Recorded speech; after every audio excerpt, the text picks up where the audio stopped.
Good Wednesday morning, guys. My name is Jerry Miller. Thank you kindly for joining us on Real Talk with Keith Smith. An absolute pleasure to connect with you through the I Love CVille Network on a show presented by Yes Realty Partners. Yes Realty Partners, online at yesrealtypartners.com. Keith Smith, Yonna Smith, the owners and the team leaders of a firm that is distinguished and backed with experience and credibility. Yes Realty Partners.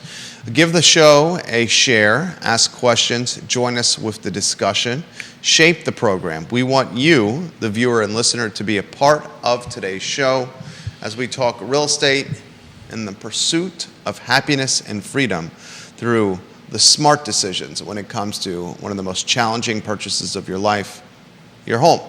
We'll give some attention to Intrastate Service Company. A home's best friend is ISC, Intrastate Service Company, a multi-generation business. Judah Wickhauer behind the camera. Have a 3-shot ready, Judah, and maybe the studio camera where you stick your hand up and you wave to your loving viewers. Adoring fans. And then let's welcome Keith Smith to the broadcast. Hello, my friend. How are you? Brother, how are you doing? You've started the stumping already. I've been kind of pondering during the intro, what is the most expensive city or town? What is it? Is it a city? I mean, jurisdiction. Jurisdiction. And it's in Central Virginia? There's one in Central Virginia. And it's not Charlottesville. And the Commonwealth rankings, and it's not the city of Charlottesville. Judah, let me know when you have that list up. Really? Oh, he does. So we'll weave Judah in with a 3-shot, and you can set the table and stump the chump with Keith Smith if you would like. So for those who are watching, I can't see what's on the screen, so I'm not looking at that list. Oh, no, you can't see. He has not seen this. We are stumping the chump here. Judah, set the table for Keith. So it's in Central Virginia, the most expensive real estate. So let's define Central Virginia. What is Central Virginia? How far does it go? Does it go all the way down to Richmond? No, that's not Richmond. No. Central Virginia is not Richmond. The list is cities with the most expensive homes in Virginia. In Virginia. Cities. Yeah, cities. Yeah. In Central Virginia. And city is a loosely utilized word here. Oh. I would characterize it by... So it could be a town then. I would characterize it by jurisdiction. You could also characterize it by zip code, with the most expensive homes in the Commonwealth of Virginia, and one of them is in Central Virginia. I'm just gonna claim stump on that because the ones that Stump the chump. The chump's got a guess. Okay, well, my guess would have been Charlottesville. It's not Harrisonburg. Harrisonburg's not Central Virginia. That's the Shenandoah Valley. Okay, got it. So now in my area. And Harrisonburg is certainly not going to be on this list. Yeah. No shade to Harrisonburg. Wow. No, I'm viewers and listeners, let us know your thoughts. Put them in the feed. Not any dead air time. I'm gonna go and Charlottesville is what came to mind. But if it's not, what town? It's not Charlottesville, ladies and gentlemen. The most expensive homes in the Commonwealth. One of the zip codes is here in Central Virginia. It's like Orange or something like that. Orange County could be a guess and would count as a jurisdiction, but in this particular case, it is not right. Okay, so am I getting hotter as far as geographics go? I mean, there's only so many localities in Central Virginia. I'm trying to wiggle this out here. I've already struck city of Charlottesville and Orange County out. I mean, Albemarle County is that like the low-hanging fruit? The obvious one? Albemarle County is a bit broad. Crozet? Crozet is not it. I think it's time for stump the Trump. Stump the chump and Judah Wickhauer to jump in the mix here. Set the table before you give the answer. So great job on kicking the show off. Absolutely. Set the table a bit more before you give the answer, Judah. All right. Well, the interesting thing about this list is that, with the exception of 2 of the items, so who created this list, first of all?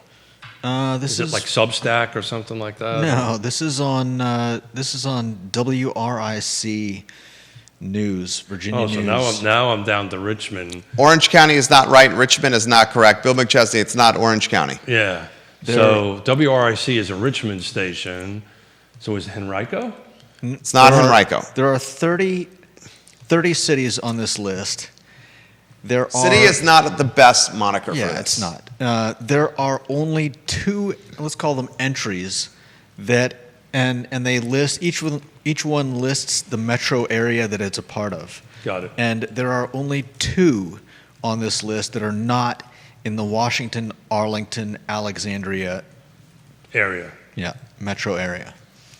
And one of those is Union Hall in Roanoke, Virginia. Oh, wow. And the other one, the one we're talking about, This is the Central Virginia one. number 22, Keswick. Oh, yeah. Kind of makes sense. Yeah, makes sense. Yeah, kind of makes sense. Yeah, you got a significant amount of farm and estate property in Keswick. Oh, yeah. You also have the homes in behind Oh, the yeah. gates of Keswick Hall, Oh, yeah. the Keswick neighborhood. The farms and estates are of significant Sure. value, sprawling estates. And if anyone's taken a stroll behind Marigold and the Keswick Hotel through those gates, you will see houses that probably start with a $2 million in front of it Oh. and go, I mean, you can get flirting with close to $10 million in that neighborhood. Well, and they also, a lot of them also don't trade on the market either. Yeah, some of them do. There's been one on Palmer Drive that's quite beautiful that recently went under contract. That house was elegant, backed up to the railroad tracks. I believe a friend of the program, Tommy Brannick, had that listing over there. Some of them hit the market in Keswick, but Keswick is the most expensive of the Central Virginia zip codes. Sure, that makes sense. And ranked what in the Commonwealth, Judah Wickhauer? 22nd? 22nd. 22nd. I wrote And it there down. were I wrote it only down. 2 that did not reside in Northern Virginia. Yeah. That's interesting. And I'm curious on the Keswick things, what was the acreage size, which could skew it, right? So most of these things, if you ever, is it 33 that you go from Keswick to Gordonsville or 22? I always get that mixed up. I don't think that's 33. I think it's 22. It's past Patch Brewing Company. Yeah. So I think it's 22. If you ever drive that from Shadwell to Gordonsville and just take your time and look left and right, it's absolutely gorgeous. But yeah, Keswick it is. And I got one wrong. Let's go for some more. Stump the Chump. We're stumping the Chump here on Real Talk with Keith So Smith. I threw out on Facebook before the show, and if anybody's watching, they can chime in. I'm just following up on an article that Neil Williamson wrote about Albemarle property rights are under attack, and we'll talk about this. It's about short-term rentals. But in the county of Albemarle, while we're talking about this, does anybody know of any homeowners association that actually allows short-term rentals? I can't think of any. And the reason that's kind of important is HOAs, homeowners associations, can have more restrictive rules than the county does. So that's why it's so important when you're doing a real estate transaction and you're buying into a homeowners association, the state allows you, it goes up to 7 days if you're writing the contract, but it's a minimum of 3 days to review the HOA documents to make sure you're comfortable with it. Because HOAs, we talked about this on the show before, at certain respects have actually a little bit more power, for lack of a better term, than local governments do. Influence? They can set rules and so forth and so on. So it's very important if you're buying in an HOA that you take the time to read the rules and regulations. That being said, Please. I did on my handy little 3x5 postcard. I see that. Which I have not had time to turn into a slide. Judah was very thankful of that, so I didn't have to get him a slide at the last minute to put up. Albemarle County, HOA versus non-HOA, single-family detached sold this year to date. I take out condos, I take out attached products because they're always going to be in some sort of an association for the most part. So in the HOA properties, this year to date, 169 were sold, 4 days on market. The average sale price was $700K flat. Without, in other words, not in HOAs, there was 117 sold, so that's a 44% difference. There was 44% more sold in HOAs.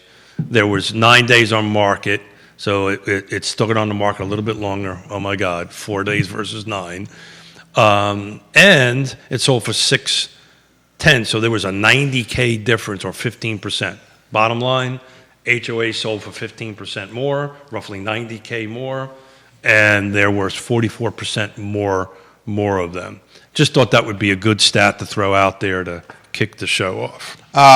Ladies and gentlemen, put your comments in the feed. I can't think of a single HOA that would allow short-term rental.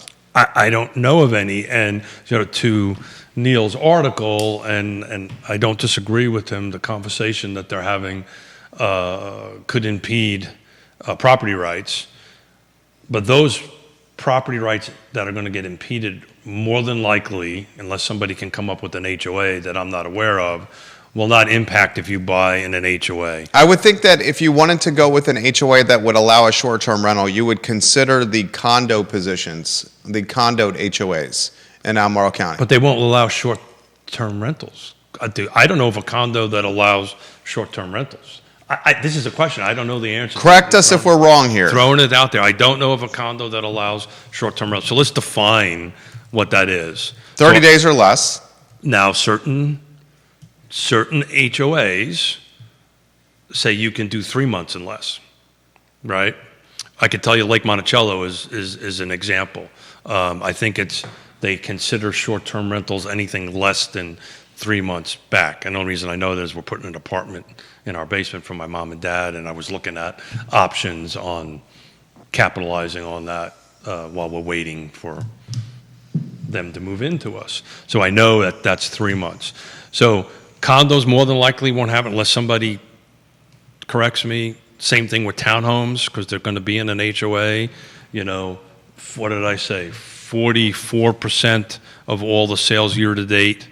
169 of the sales year to date, single family detached homes were in HOAs. Again, we're assuming they won't allow any short-term rentals in that. And to add a little bit to it, more than likely any new developments that are going to happen are going to be large ones. Mm-hmm. They're also going to have to be in an HOA scenario. And I just don't know of any HOAs that allow short-term rentals. I know some like Belvedere that allows ADUs, but best as I can recall, the last time we helped somebody buy in there, which was recently, the HOA doc said no short-term rentals. So somebody correct me, please. I have comments coming in the feed. First, let's go to the source of the source, and that is Neil Williamson, El Presidente of the Free Enterprise Forum. El Presidente. Neil Williamson is watching the program. Caribbean, by the way. Neil, do we have any good news with an addition to your family? Yeah, I didn't get a chance to ask him that this morning. That would be awesome. Do we have any good news? And Carly Wagner, I'm going to go to your response to Neil Williamson. I would love to celebrate and champion the expansion of the Williamson clan on Real Talk with Keith Smith. He says, gentlemen and viewers and listeners, older HOAs that have not updated their bylaws in the last 15 years there you go. would likely not address the short-term rental issue. I am not an attorney, but I believe changing HOA bylaws requires significant participation and a supermajority of property owners. It depends. For what it's worth, here's a link to the Free Enterprise Forum blog with the post that he's talking about, #ContentSlinger. Carly Wagner responds to Neil Williamson. Carly Wagner, you make the programs better, as does Neil Williamson. She says, our HOA, Hickory Ridge, does not address short-term rentals because, like you point out, it's more than 30 years old. There you go. So there you go. That is what I was looking for. I was looking for some feedback. So if there is back to the point of the importance, and this is a real estate show at the end of the day, the importance of reading those, your HOA documents, your rules, your controlling documents, which is your covenants and restrictions. And what Neil is alluding to is generally in the covenants and restrictions, it talks about what's required to change the covenants and restrictions as far as voting goes. Some of them are very loosely written and pretty light on requirements. And then you have stuff that as I refer to it, as the poster child of HOAs, which is Lake Monticello, that, it's hundreds upon hundreds upon hundreds upon hundreds of pages. To that point, Lake Monticello did some many years ago change its rules and regulations to not allow short-term rentals. That's been that way for a long time, pretty much 20, 30 years, as long as I've been there. That's been the case. I don't think they called it short-term rental. What they said, how they handled it, just to quantify that, how they handled it is no rental could be any less than 3 months. We have Mustache Dan Pettit watching the program. Hey. He wants to know, Judah Wickower, what are the least expensive areas with real estate? He says most do not care about the most expensive, but the least. Yeah, what are the question. least expensive in Central Virginia? He also has a question specifically for Keith. How many of your clients, Keith, do not want HOAs? And Mr. Williamson, Sir Neil Williamson, El Presidente, is on standby with the expansion of the Williamson clan. So the answer, Mustache Dan's question, it's pretty much split down the middle. The people who do not want to be in HOAs have very specific reasons for not being in. There's certain things they want to do with their property that HOAs may not allow. I've also heard quite a lot of, I used to live in an HOA and I couldn't paint my house X. I will never live in another HOA again. That is more the case. The problem is finding what they want at the price they want that is not in that problem. And ladies and gentlemen, the data in Albemarle County justifies home values increase at a more significant rate. At the moment, 15%. When your property is located within an HOA community in Albemarle. At the moment. Set the stage. So at the moment, as of this morning, year to date, if you're in an HOA, the average sales price, and I did this, these numbers are good, but I didn't get a chance to make a slide up, is $700K. Without 610, that's a $90K difference, or about 15%, a little less than 15%. That's pretty significant. Yeah. And there's 44% more sold of them. So there's 44% more HOA sales than non-HOA sales. Carly Wagner jumps in the mix. Carly, you got to come back on the program. Neil Williamson, please. You need to come on the program. Hot question, though. Well, I want to know about Neil's family expansion. It's on standby. Okay, cool. It's it's on standby. Okay, got it. Yeah, he's on standby. And I've sent best of luck to him. Yeah, good luck, brother. Carly says this is a hot question. We all see and know Airbnbs are operating throughout the area. How are these owners skirting the rules? I just do not have the mind of a rule breaker to comprehend how they are happening. It's a great question. I can offer some insight to that, but Keith Smith, you go ahead, please. Yeah. So there's either ignorance, they're doing it not understanding the rules and regulations. Come on, let's be realistic. I'm giving some folks a benefit of the doubt. That's a tremendous benefit. Go ahead. There's some people that may not know that. It's a possibility, or they just don't care. And the way the dime gets dropped is, if Carly knows that, she makes a phone call, and Neil can share with this, I believe there's an enforcement mechanism within the county that they kind of take a look at this.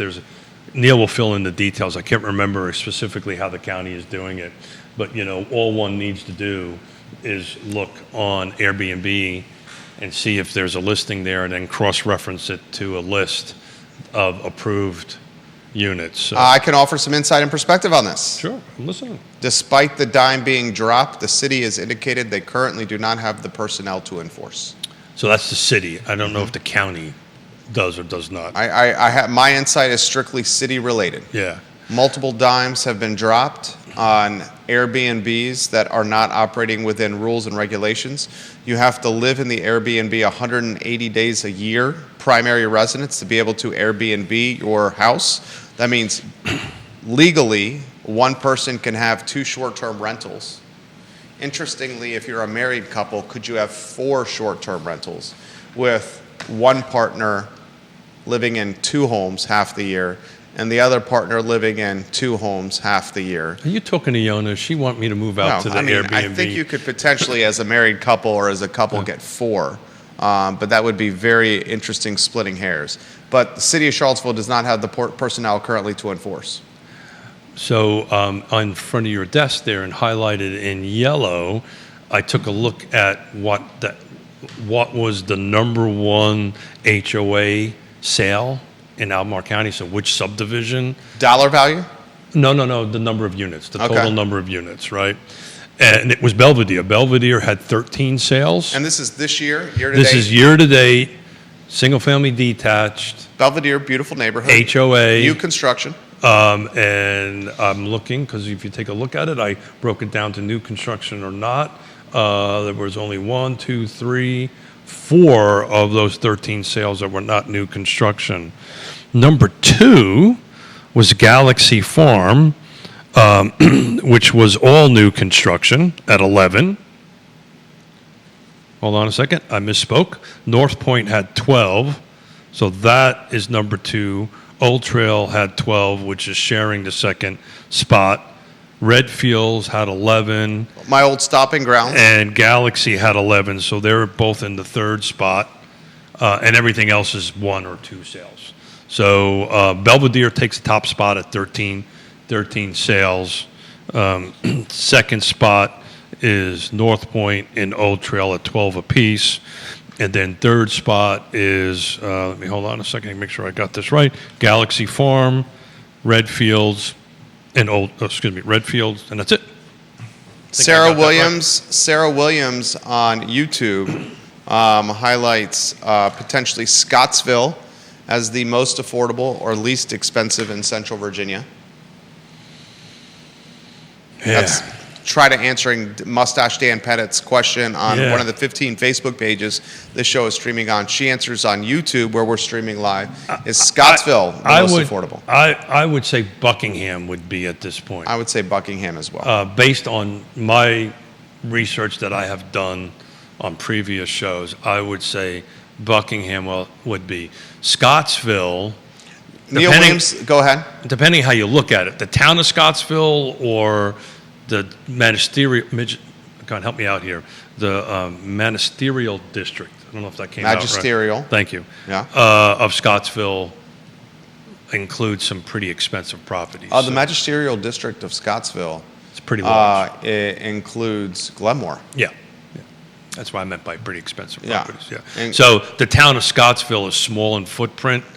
It could be, but as far as counties go, Magisterial district of Scottsville also includes many of the neighborhoods in Mill Creek as well. The voting. plus you got all the farms up around Scottsville. I don't think there is a more diverse voting block when it comes to political ideology than the magisterial district of Scottsville. The Mill Creek voting block, the most dense, identifies, because it's in the urban ring, with City of Charlottesville ideology. Town of Scottsville ideology leans very right and conservative. And Glenmore leads, which is also in this district, leans more right of the aisle as well. Very diverse. Neil Williamson highlights a short-term rental software called Granicus, which Deep Throat has highlighted in past. Oh, yeah. And Granicus is a private company, Mr. Williams highlights, that scours short-term rentals on behalf of localities. He says Albemarle County regularly contacts owners not following the rules, seeking compliance. Interestingly, the city of Charlottesville does not implement this software to police Airbnbs. A lot of folks find that odd. If you are in a market where housing inventory and housing stock is pinched or tight, you would think you would like to pursue illegal Airbnbs. Another item to consider is what the city of Richmond has done, where they have loosened regulation with Airbnb. Mm-hmm. They have allowed owners to have as many Airbnbs as they want, but they will pay taxes on said Airbnbs. Yeah, and out in, I can speak to this about Seattle and Portland. They basically did the same thing because of the ADUs that they're trying to do that, and their approach is to allow them in, but they tax the heck out of them. You pay a premium. This conversation is gaining traction on the feed here. This is from Carly. I also suspect that many short-term rentals will under-the-table rent for under 31 days. But when you go to book them, they are advertised as midterm and say things like, more availability may exist. Please contact us directly. If you could lock that door, that would be huge. So midterm rentals are just midterm online, but perhaps function as a short-term rental. Very nicely done, Carly. Yeah. So, Neil's point is, and I read it very quickly, and I'll let him chime in on more specifics on it, but from his perspective, and I don't disagree with it, is that, this has the potential of impeding on people's property rights. And if you read the article closely, it talks about what property rights are buried into the statutes on it. It could, and I understand, because I'm a affordable housing advocate, I understand the thinking of it, but it also crosses the line of what I can do with my property as far as property rights, and we are a property rights state. Absolutely. So to be clear about that, that's it. But it's the point I was trying to make about the HOAs is more than likely, unless it's thank you for pointing this out, it's an older HOA, you got to read your documents. If this is what you intend to do, you've got to make sure it's not in there. Here's the other risk. Depending on what it takes, let's say you buy one, depending on what it takes to change the rules and regulations and all the controlling documents, you could buy in there, do this, and risk them changing the rules on you. That's a real possibility on it. So you've got to do your due diligence. That happened here in the Macklin building. I was going to point that out. We had on the third floor of the Macklin building where this current studio is sitting, we have, remember this? We had a first and second floor are commercial, third floor is residential, and one owner, interestingly, is this particular owner watching the program? I'm checking here. I'm not speaking, I believe he is. I'm not speaking out of turn. Was utilizing a third floor penthouse as a short-term rental.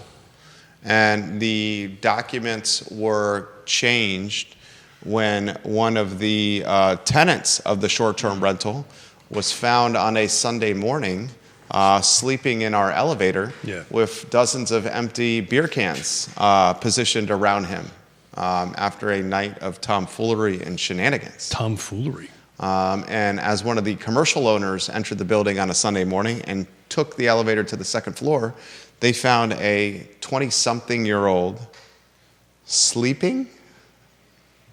We'll call it sleeping. Is that what that is?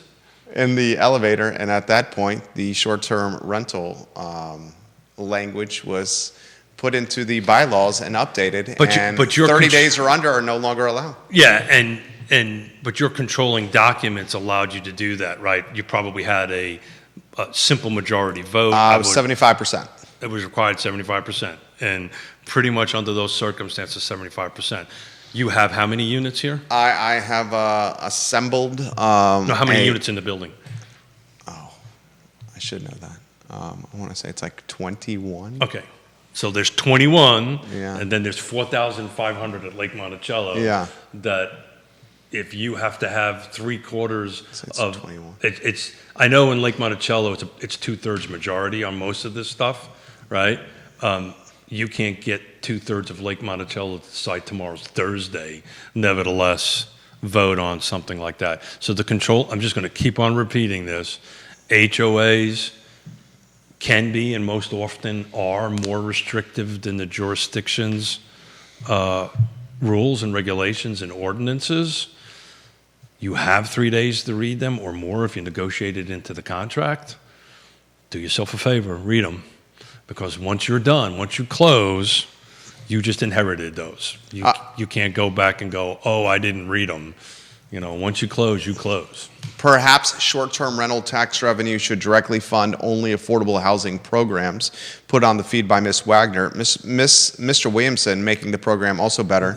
A new unbiased study by RRC Associates commissioned by the Western Mountain Resort Alliance with funding from the National Association of Realtors sheds light on the misunderstood economics and social impacts of short-term rentals in 3 popular mountain resort destinations: Summit County, Colorado, Pitkin County, Colorado, and Teton County, Wyoming. The study shows that short-term rentals have become a vital component of these communities' economies, generating significant revenue, supporting local jobs as well. Short-term rentals, a cornerstone of local economies, the study shows that STRs play a significant role in the economic well-being of these resort communities. Here's a breakdown of the key findings. Summit County vacation rentals generate a substantial $1.7 billion with a B in economic impact. Pitkin County, $553 million. Teton County, $547 million. They also provide workforce housing for a lot in the community. It's a pretty strong post in the I Love CVille group. The show is airing on 15 Facebook pages right now. The I Love CVille group has Mr. Williamson's commentary and insight that you should highlight. Mr. McChesney says, how much of the exorbitant city lodging tax is not being collected for Airbnbs? It's a great question. Yeah, I mean, that's usually the struggle with these things. They put these wonderful rules and regulations in them, and then... You can also make an argument that while it's not collecting lodging taxes, the short-term rentals are attracting tourists to the area that then go spend on the meals tax, sure, shopping, entertainment, etc. So while you were chatting, I just put in single-family detached, every jurisdiction, including Buckingham, the other side of the mountain. So this is Charlottesville, Albemarle, Fulvana, Nelson, Greene, Buckingham, Augusta, Waynesboro, and Stanton.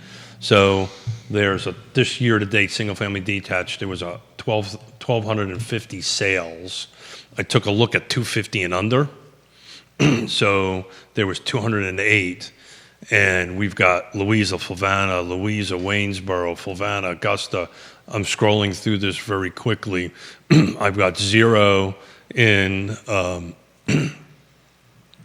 Albemarle, and 0 in city of Charlottesville. It's Waynesboro, Stanton, Buckingham, Augusta, Fulvana, Waynesboro. It's just, the same areas repeating themselves over and over again. So that's just a quick assessment on it. So for the most part, it's some of these outer jurisdictions that we've been talking about that have product available that are sold at that 250 and under. Neil says, which HOA is more restrictive, Lake Monticello or Glenmore? Oh, Lake Monticello. I guarantee it. I just happen to know it because I read both of them recently. So, yeah, it's more restrictive. It's interesting. So Lake Monticello right now is not able to raise its dues because it requires 2/3 majority of vote to do that. Versus Glenmore has roughly, I'd say, 950 units, somewhere in that vicinity. And what Lake Monticello can do by a board decision is charge fees. And that's ultimate, because if you take a look at it, it's the reason they were trying to sell the campground. They're a little bit cash strapped. Their reserve fund is going down a certain dollar amount because of the beautiful renovations they made, which is the flip side. I mean, they redid all the parks, redid clubhouses. If you haven't been out at Lake Monticello lately, go wander through. I mean, everything is in pristine condition as far as the amenities go, but they spent money to do it. So they're going to end up charging fees. Carly makes the comment. She thinks it's Glenmore is more restrictive. You say it's Lake Monticello.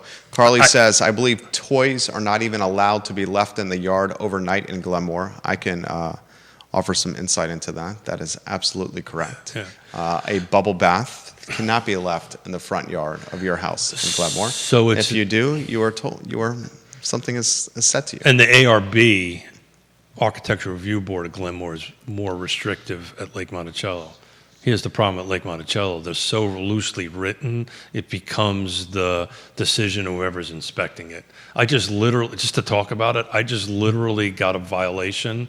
I live at Lake Monticello. I live at the Acres. It's a development that I developed, Yonna and I do. I literally got a violation that my mailbox was 10 inches too low on the edge of the road.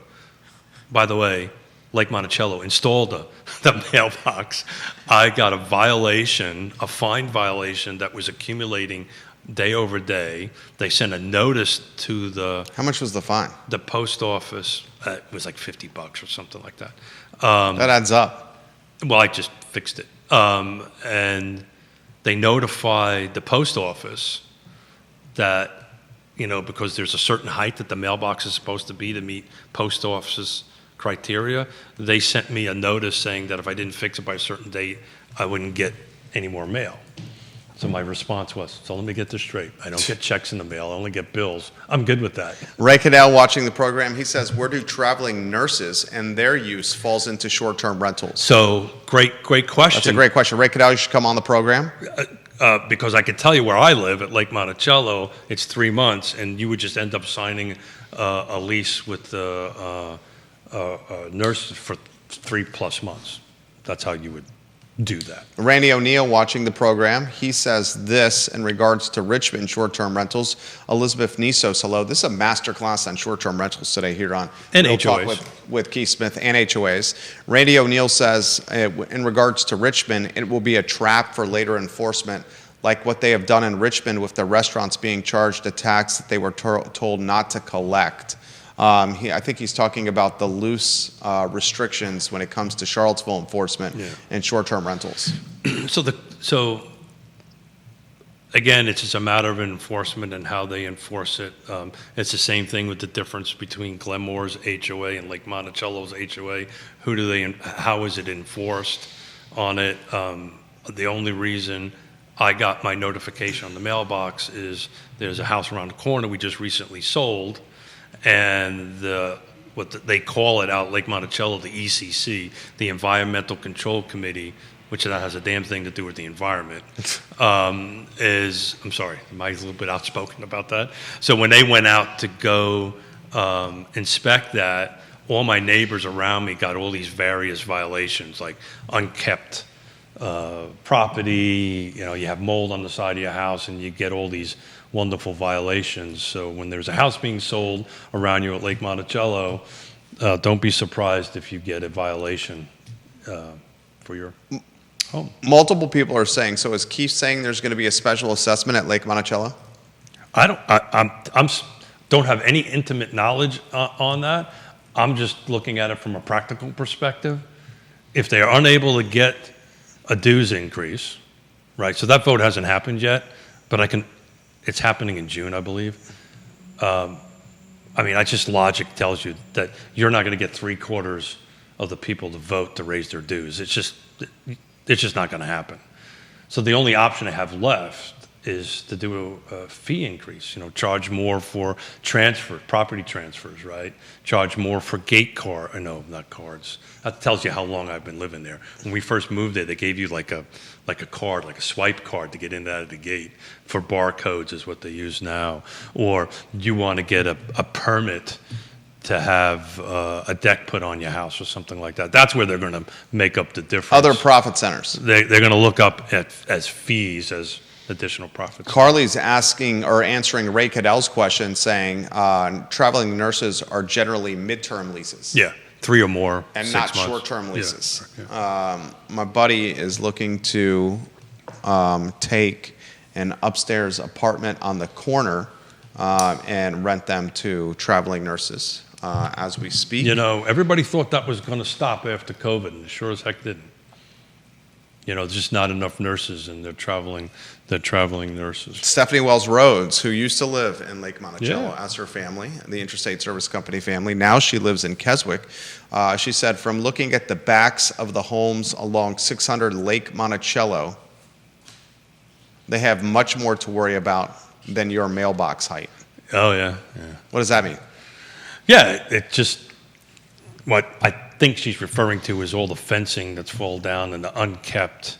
And that's it. So there's rules that says that you have to do these things. It's the enforcement of it. And the way, at least at Lake Monticello, the way they're enforcing these things is as properties sell and they go out and do the ECC, if the committee, which is volunteers, by the way, that gets to make their own opinion on certain situations. I can't tell you how many times I had to fight with them on when I was building all the houses there, that their opinion contradicted the rules. But in any event, that's when these quote unquote dimes start getting dropped. But what she's saying is my mailbox being 10 inches low was not a high priority. There was other issues. For sure. Does Lake Monticello not even allow for annual small increases? Most HOAs will allow the board to incrementally increase dues annually, such as up to 10% without any vote. For example, our board, I'm on the board of directors here in this building. The Macklin building is a condo building, and we as a board are able to increase dues up to 10% without a 75% of full owner vote. So to add on to Neil's comment, the original controlling documents for Lake Monticello, and I just know this intimately because I created my own HOA within Lake Monticello at the Acres. I intimately know these documents. Was created in 1968 and revised around 69. So 68 and 69 is when they were created, and the rules in there basically said that the controlling documents, which is the covenants and restrictions, said that it requires the percentage votes to do that. Another rule that's in there: I, as a real estate agent or a builder or a developer, cannot run for the board of directors of Lake Monticello.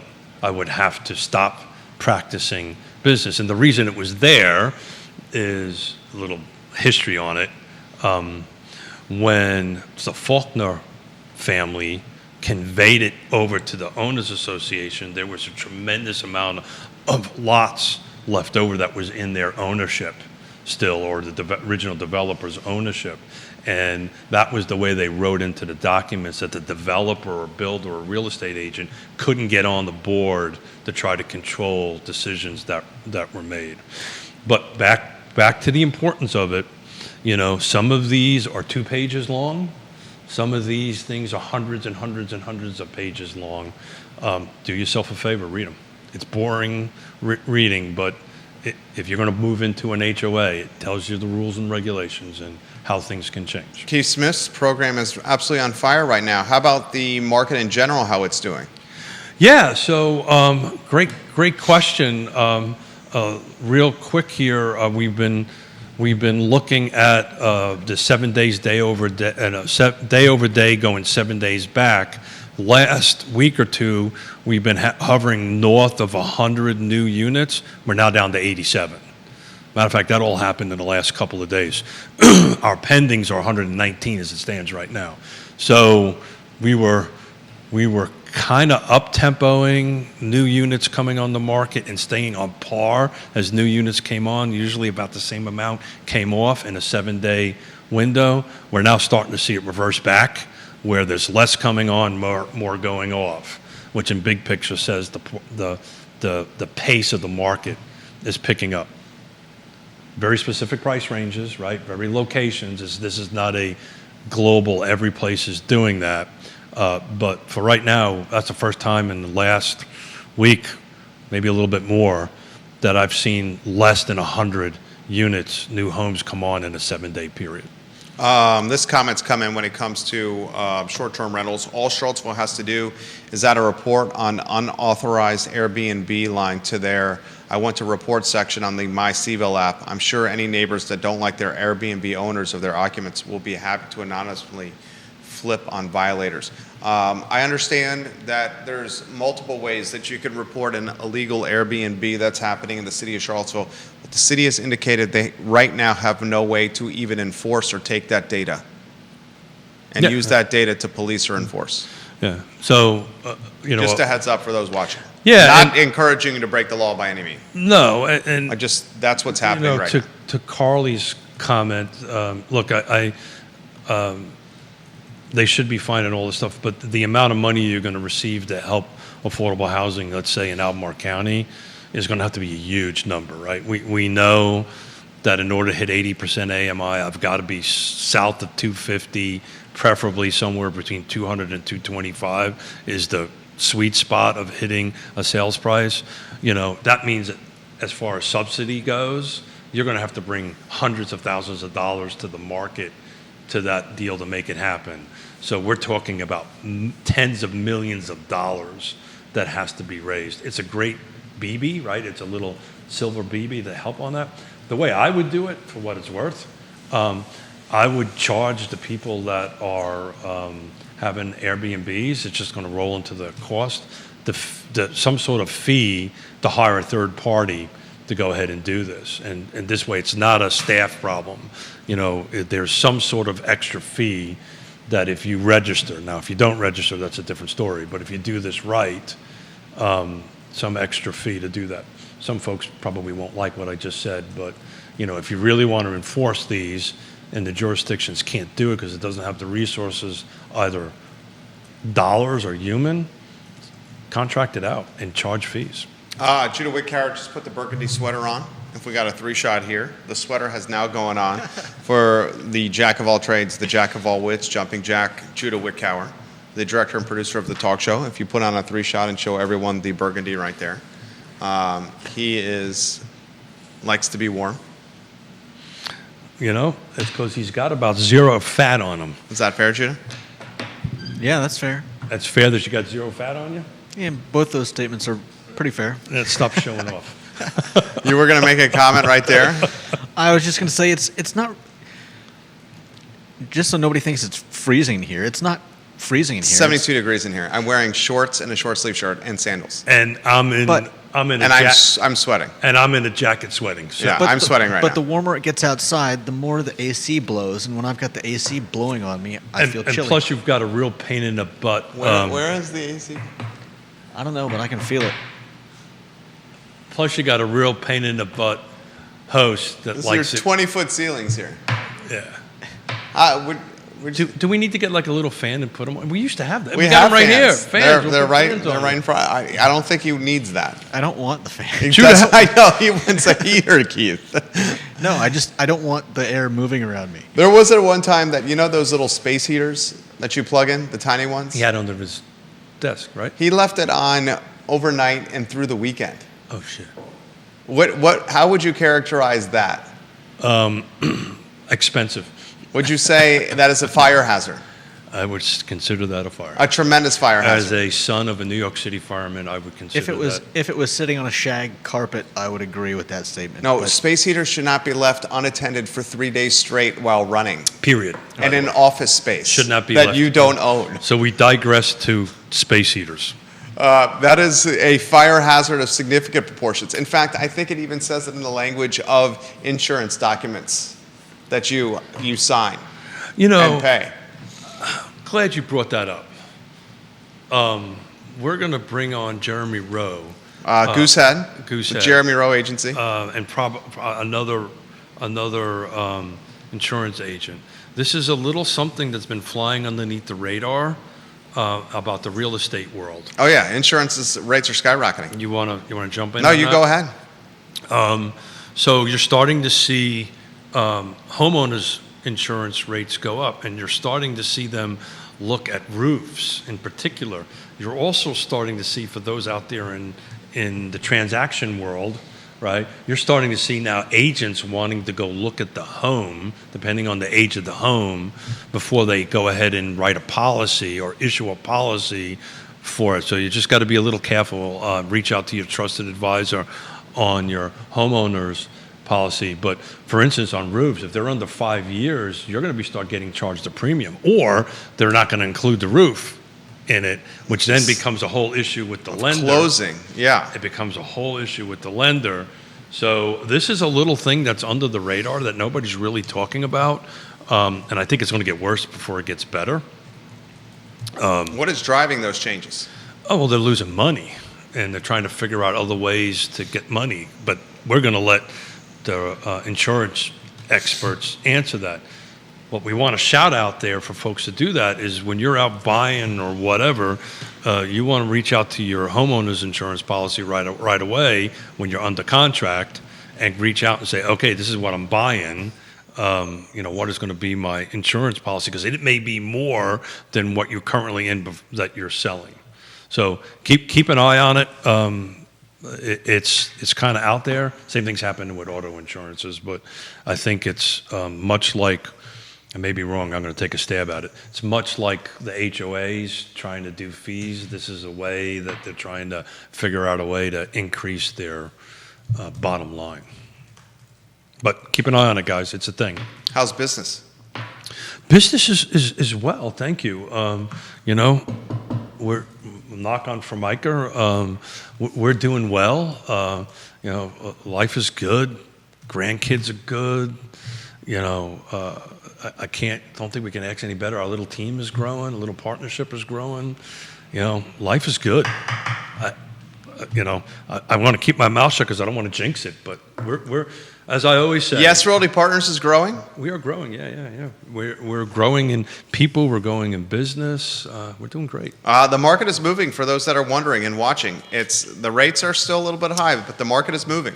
But they kind of softened a little bit. A smidge. Right? A smidge. Yeah, a smidge. I like it. Yeah, 7.125. Well, and I think you're seeing the mortgage market kind of come to the realization that they're not lowering rates this year. Yeah. Right? They meaning the Fed. Right? Though it doesn't have a direct connection, but it is connected, if that makes any sense. And so I think you're starting to see the mortgage market kind of settle in, you know, hey, this is where we're at. But it's not slowing anything down. You know, there's 119 that went pending in the last 7 days. So, you know, this market is bananas. I was literally having this conversation. It is a bananas market we live in. I'm going to work on this for Friday. Okay. I didn't have time to do it today. But there's some national news articles out there, and I'm sure you've read them, Jerry, that's talking about the real estate market prices dropping or stabilizing. It's not here. It's not here, guys. Yeah. It's. And we still haven't had the true impacts of these things we talk about on the show hit. Like the biotech school's not open. Yeah. The data science school just opened. That's going to have a huge impact. Amazon's influence. So the question I've been asking myself, I did a long bike ride yesterday afternoon and was thinking about this, and just throw it out there for somebody to chime in on. You know, where is the line? You know, we know what's happening here is the gap between what some folks can afford and what the market is, is starting to grow. It appears to me that this affordability gap, for lack of a better term, is just getting wider and wider and wider here.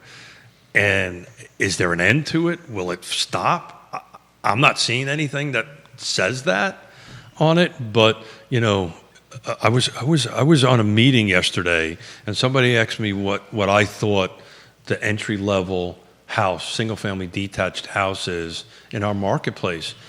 It's got a 4 in front of it, guys. And it's approaching 5. It's got a 4 in front of it, right? So if you just take a look at what's pending the last 7 days, just to put it into perspective, and this is all the jurisdictions, right? There's Charlottesville, Albemarle, Havana, Nelson, Louisa, and Greene, right? There's 6 jurisdictions. The median, this is impending now. They haven't closed yet. The median is 455. The average is 663.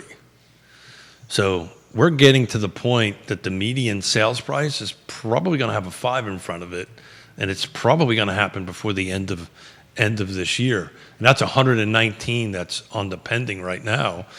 Let's take a look. There was 101 that's sold. That means that closed the last 7 days. And here you go, 485. This is closed. This is done, closed, in the books. People moved into it. The median sales price is 485. Average is 691. So, you know, it's 5 days on market, by the way. Elizabeth Nisos watching the program. Thank you all for what you are talking about. This is fascinating, informative discussion. I had a client yesterday go. Thank you, Elizabeth. I had a client yesterday go, and this is your opportunity, Judah, to laugh at me.